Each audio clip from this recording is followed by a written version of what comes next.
د آخر زمانې پر انسانانو 15 آفتونه.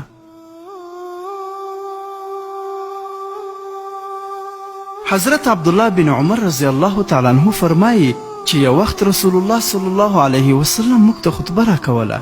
په هغه کې یې وفرمایل: ای د مهاجرینو ټولنې، 15 داسې خویونه دي چې د هغوی په اړه زه له الله تعالی څخه پناه غواړم او زه یې ډېر اندېښمن کړی یم چې کله په تاسې کې پیدا شي.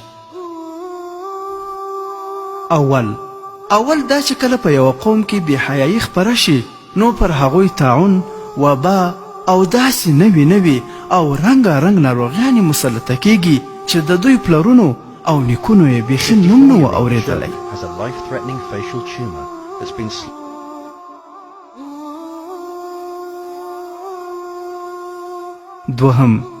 دوهم دا چې کله په یو قوم کې په ترازو او پیمانه کې خیانت پیل شي نو پر هغوی قحطي، ګراني، مشقت او ظالم حاکمان مسلط کیږي. د ترازو او پیمانې مفهوم ډېر وسیع دی. دا هم د پیمانې خیانت دی چې دوهم نمبر مال د اول نمبر مال په نوم خرڅیږي. یا خریدار ته د یوه شي وعده ورکړل شي خو په مقابل کې تر هغه کمزوره شي ورکړل شي. یا مثلا پر یو ټیټ معیاره شي باندې د لوړ معیاره شي مهر ولګول شي.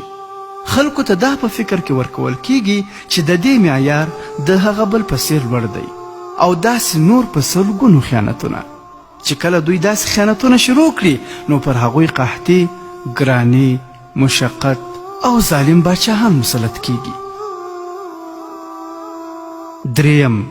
دریم خوی رسول الله صلی الله علیه وسلم دا وفرمایه چې کله په یو قوم کې زکات نه ورکول کیږي پر هغوی الله تعالی باران بندوي. څلورم دا چې کله یو قوم د الله تعالی او د هغه له رسول الله صلی الله علیه وسلم سره کړی تړون مات کړي نو الله تعالی به پر هغوی یو اجنبي دښمن مسلط کړي چې د هغوی مال به بې له حق ځینې اخلي.